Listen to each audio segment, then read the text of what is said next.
Hello everyone, this is Crash Course JEE Advanced 2026. It is DPP number 3 from the chapter Units and Measurement and topic रहेगा Units and Dimension. DPP number 1 already discuss हो चुकी है, these are the topics. DPP number 2 already discuss हो चुकी है, these are the topics. Now we have to start with DPP number 3. DPP number 3 मैंने open की है. इसमें मिक्स टाइप के क्वेश्चन है और ज्यादा नहीं है, बस लेते करके दो तीन ही होंगे. एक तो ये वाला और दूसरा ये वाला और तीसरा ये वाला. वन बाय वन सारे कर लेते हैं. यहाँ पर मोस्टली ऐसा कह सकते हैं हम लोग कि थर्मो की बात अब तक नहीं हुई थी यूनिट एंड डायमेंशन में, अब वो भी होगी.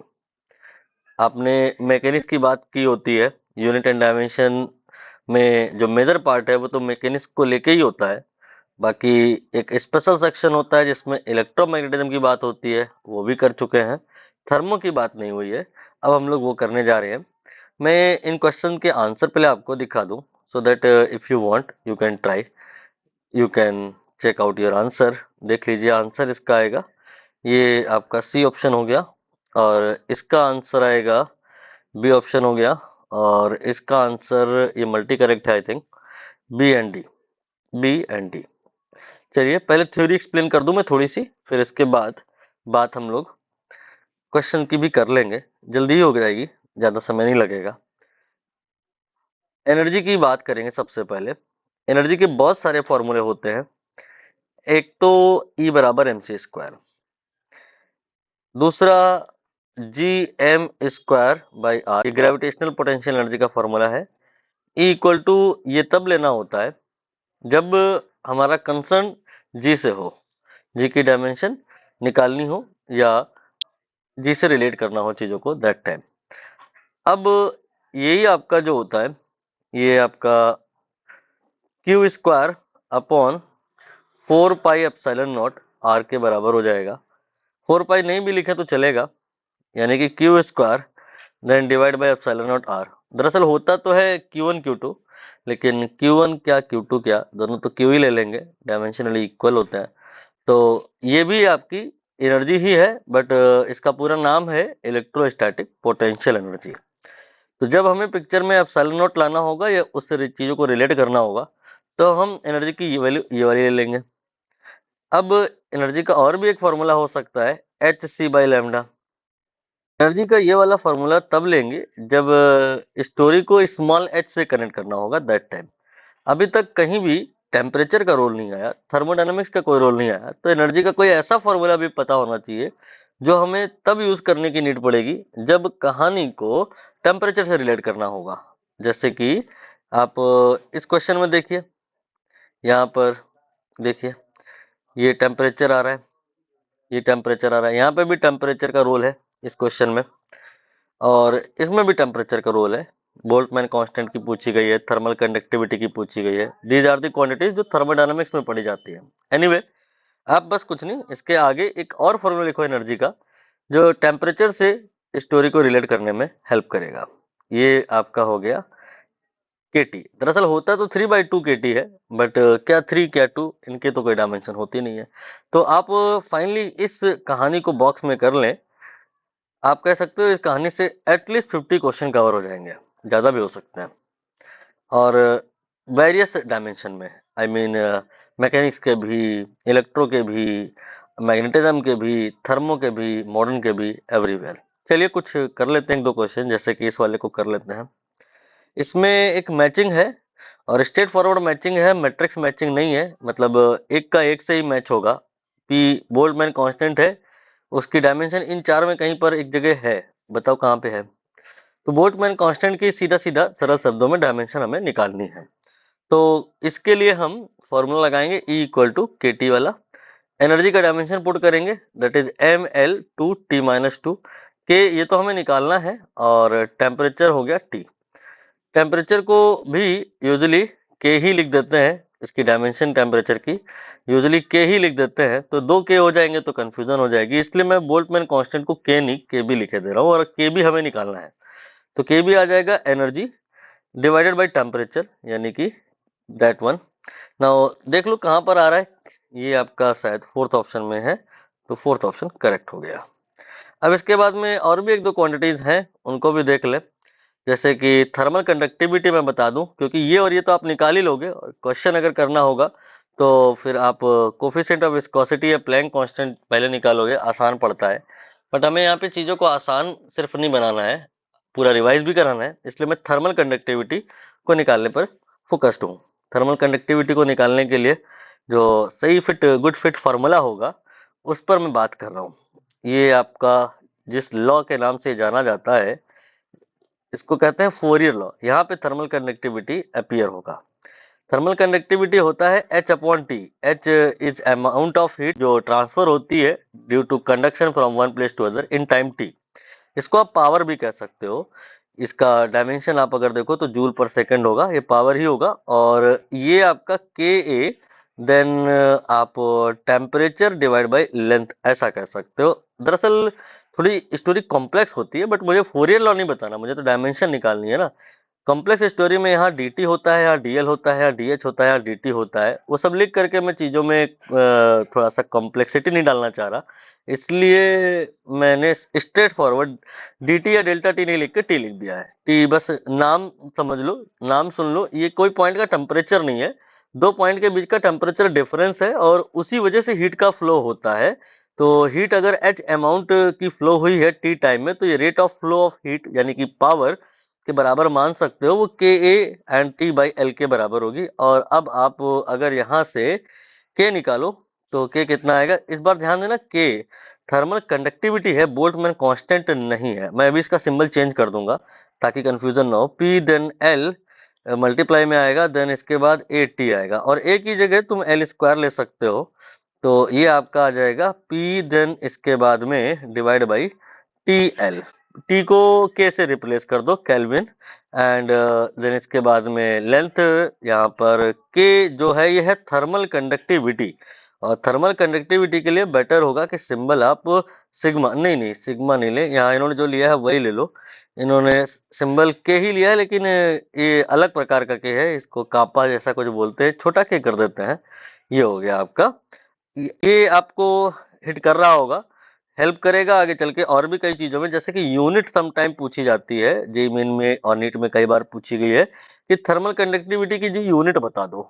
तो यूनिट तुम यहाँ से आराम से बता पाओगे, कैसे बता पाओगे, ये जो आपका पी है ये है पावर, इसका यूनिट होता है what, and divided by L ये होता है मीटर में, और यहाँ पर मुझे लिखना था केल्विन, टेम्परेचर था वो, तो ये हो गया के, और यूनिट आ गया watt divide by metre into kelvin. इसे आप ऐसे भी लिख सकते हो W divide by M then K, that is the unit of kappa या थर्मल कंडक्टिविटी। एनीवे हमें तो डायमेंशन निकालनी थी, अब डायमेंशन मैं क्यों ही निकालूंगा, तुम खुद निकाल लोगे। ये वॉट आपका एनर्जी अपॉन टाइम होगा, यानी कि mL2T-2 and divide by T, तो ये आपका -3 हो गया, that is the value of W या वॉट या power, and divide by L, and then इसके बाद में के, तो ये आ जाएगा एम एल की पावर 1 एंड टी की पावर -3 एंड के -1। देखो ये कहाँ लिखा है, ये आई थिंक यहाँ लिखा है, तो ये आपका जो एस है इसकी मैचिंग तीसरे वाले से बनेगी जाके, इसकी मैचिंग तीसरे वाले से बनेगी जाके। और देखो यहाँ से क्या आंसर बन रहा है, P4 से यहाँ पर नहीं है ए और बी में, तो ये तो दोनों गलत हो गए। आपका पी जो है 4 से सी में है और डी में है, ए और बी में नहीं, ये तो गलत हो गए। और थर्मल कंडक्टिविटी 3 S3 दोनों में है, ये तो धोखा हो गया अपने साथ में। अभी हमें एक दो और निकालना पड़ेगा तब समझ आएगा। चलो कोई एक आसान पकड़ लेते हैं, मैं क्या कहूँ, दोनों ही इक्वली इजी है। कोफिशिएंट ऑफ विस्कोसिटी ज्यादा इंपॉर्टेंट लग रहा मुझे, यही बता देते हैं। ये आपका होता है pressure into time, pressure into time, ये ऐसे मैंने जानबूझ करके बताया है क्योंकि यूनिट भी हमारा फोकस होता है। कोफिशिएंट ऑफ विस्कोसिटी की यूनिट भी हमें बतानी होती है, याद करनी होती है। ये प्रेशर पास्कल हो गया into time second, pascal into second, unit of coefficient of viscosity. Pressure की डायमेंशन एक बार लिखो तो ये आ जाएगा mL(T-2), ये तो फोर्स है, और डिवाइडेड बाई L2 ये आपका हो गया प्रेशर, एंड इनटू T। अब सॉल्व करेंगे तो mL-1 एंड T-3, ये देखो mL-1 T-3, ये आपका कहीं तो दिखेगा। एक मिनट, मैं फिर से चेक करूं कहीं कुछ गलत तो नहीं हुआ है। कुछ मिस्टेक हुआ, let me check once again. T मुझे मिल गई है, मुझे जोड़ना घटाना नहीं आता है। t-2 और t मल्टीप्लाई होकर के t-1 बनेगा, ml-1 t-1। ये आपका फाइनली आई थिंक इधर दिख रहा मुझे, इधर दिख रहा मुझे। तो ये आपका Q जो है वो तो 2 से मैच कर जाएगा, और Q आपका जो है 2 से इधर C में है, तो ये आपका करेक्ट हो गया, C ऑप्शन। ज्यादा समय ले लिया आपका मैंने समझाने में, इसके लिए माफी चाहेंगे। दूसरा क्वेश्चन मैं जल्दी से समझाने की कोशिश करता हूँ। तो इसके लिए मैं शॉर्ट मेथड ले लेता हूँ। इसके दो मेथड हो सकते हैं, मैं अभी शॉर्ट मेथड ले रहा हूँ। लॉन्ग मेथड आप जब बोलोगे तो मैं कर दूंगा, ये आप खुद से करना, हिंट कर दूंगा केवल। चलो, शॉर्ट मेथड में हमको वीडमैन लॉ की बात करनी होगी। वीडमैन लॉ शायद आपको नहीं पता होगा, मैं थोड़ा सा हिंट कर दूं।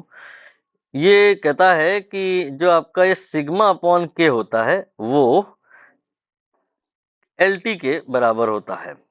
मतलब ऐसे समझो कि डायरेक्टली प्रोपोर्शनल टू टी होता है, लेकिन अगर हम प्रोपोर्शनलिटी हटा दें तो ये एक कांस्टेंट आता है और उसको हम एल से रिप्रेजेंट करते हैं, एल टी के बराबर हो जाता है। हल्का सा करेक्शन है, उल्टा कर लो। ये यहाँ पर सिग्मा और के जो लिखा है रेशियो उल्टा है। के यानी कि thermal conductivity and divide by sigma यानी कि इलेक्ट्रिक कंडक्टिविटी का जो रेशियो होता है, ये कोई कांस्टेंट नहीं होता है, ये टेम्परेचर के डायरेक्टली प्रोपोर्शनल होता है। और हम जब प्रोपोर्शनलिटी हटाते हैं तो एक कांस्टेंट आता है, उसको यहाँ एल से रिप्रेजेंट करते हैं और नाम होता है इसका लॉरेंज नंबर, राइट। और लॉरेंज नंबर के बारे में आपको याद रखना है कि इसकी जो वैल्यू होती है इंपॉर्टेंट नहीं है, यहाँ पे इंपॉर्टेंट है उसकी यूनिट। यूनिट होती है वोल्ट पर केल्विन का स्क्वायर। वोल्ट पर केल्विन को अगर हम एस लिख ले तो कह सकते हैं एस स्क्वायर, तो के बाई सिग्मा यहाँ पर हो गया एस स्क्वायर इंटू टी। और क्वेश्चन में जो निकालना है उसको ध्यान दो, एस स्क्वायर सिग्मा बाई के, एस स्क्वायर सिग्मा और के डिवाइड में आएगा, तो ये आपका फाइनली 1/t के बराबर हो जाएगा। तो इसकी डायमेंशन t-1 यानी कि केल्विन-1 यानी कि बी ऑप्शन करेक्ट हो जाएगा। ये शॉर्ट मेथड हो गया, बट मैं सोच रहा हूँ थोड़ा समय चाहे आपका एक्स्ट्रा चला जाए, मैं इसका जेन्युइन वाला मेथड, जेन्युइन वाला क्या मतलब, जो हर जगह जैसे लोग करते हैं जिससे सेटिस्फेक्शन मिलती है, वो वाला बता दूं। तो यहाँ पर आप सबसे पहले एस को लिखो। अकॉर्डिंग टू क्वेश्चन बोला गया है कि S is nothing but it is EMF produce per unit temperature, यानी कि V डिवाइड बाई के, वोल्ट अपॉन केल्विन, ये हो गया एस की जगह पे। और सिग्मा ये है इलेक्ट्रिक कंडक्टिविटी, और यू नो कि R equal to rho L upon A होता है, इस हिसाब से R equal to L upon sigma A हो जाएगा। सिग्मा ये रेजिस्टिविटी है, सॉरी ये कंडक्टिविटी है, रेजिस्टिविटी है। यहाँ से अगर तुम रो निकालोगे, सॉरी सिग्मा निकालोगे, तो एल अपॉन आर ए आ जाएगा। इस वैल्यू को आपने रखना होगा, ये जो सिग्मा की वैल्यू है एल अपॉन आर ए यहाँ रखना पड़ेगा।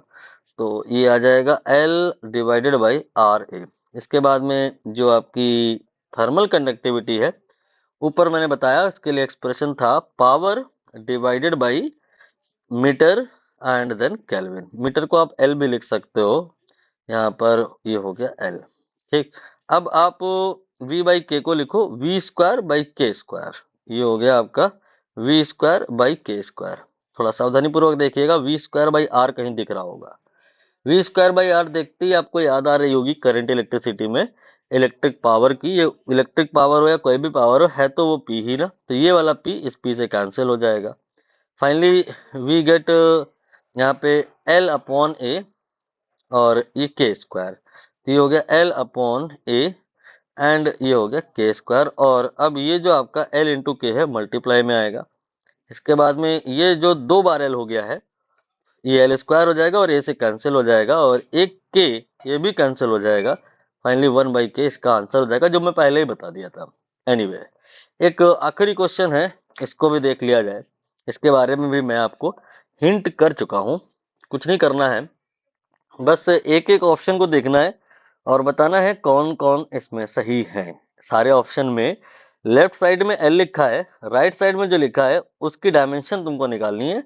देखना है कहाँ पर डायमेंशन एल के ही बराबर है और कहाँ पर नहीं है। इसको पकड़ लेते हैं पहले वाले को। इसको देखो, यहाँ पे तुमको केबी इंटू टी दिख रहा है, मैंने आपको अभी बताया ये एनर्जी होता है। इसके बाद में यहाँ पे जो क्यू स्क्वायर बाई एप्सिलॉन लिखा है, इसको एप्सिलॉन नॉट लिख लो चाहे नहीं लिख लो, डायमेंशनली दोनों एक ही बात है।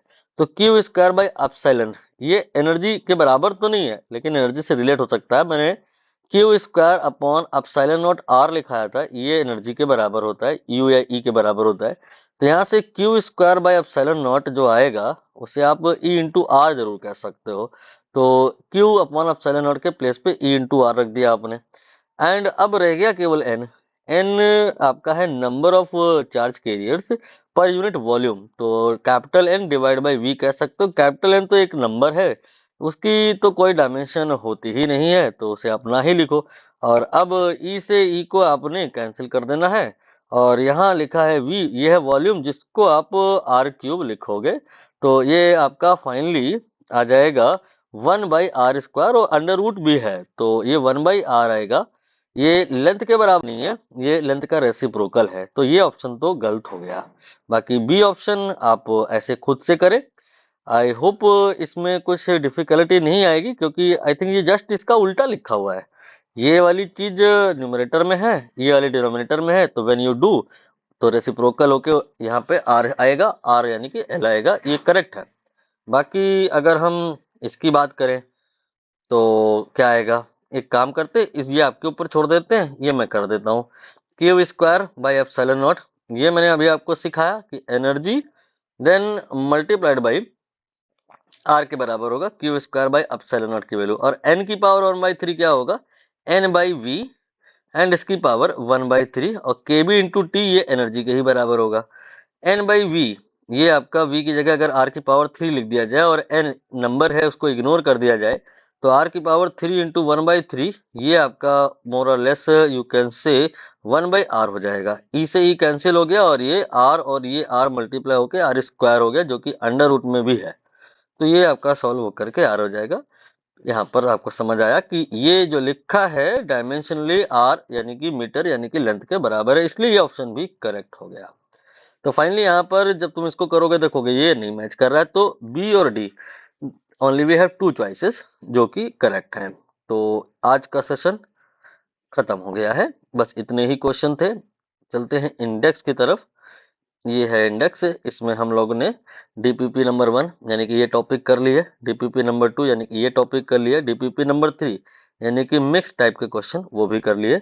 और अब हम कह सकते हैं कि यूनिट एंड डायमेंशन वाला पार्ट ये खत्म हो गया है। ध्यान दीजिए, ये चैप्टर खत्म नहीं हुआ है। चैप्टर हमारा यूनिट एंड डायमेंशन नहीं था, चैप्टर हमारा था यूनिट्स एंड मेजरमेंट। तो अगला जो कहानी होगा इस चैप्टर में वो क्या होगा, अगला कहानी होगा जो कि इससे भी ज्यादा इंपॉर्टेंट है, जिसमें हम बात करेंगे एरर्स की, जिसमें हम बात करेंगे वर्नियर कैलिपर्स की, हम बात करेंगे स्क्रू गेज की and many things related to that. तो आज की कहानी को यहीं पे खत्म करते हैं। कोई अगर आपको डाउट रह गया है तो कमेंट सेक्शन में आप लिख दीजिएगा, I will entertain that.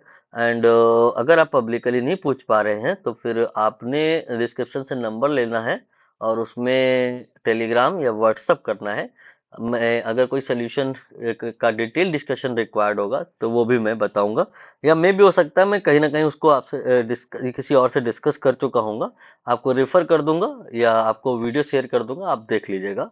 Even कोई छोटी मोटी कैलकुलेशन है तो वो भी मैं कहीं ना किसी को कभी ना कभी बता चुका होता हूँ, बस जरूरत होती है तो सही समय पे सही को सही चीज देने की, वो मैं आपको प्रोवाइड कर दूंगा। आपको कुछ नहीं, बस अपनी समस्या बतानी है। Thank you very much.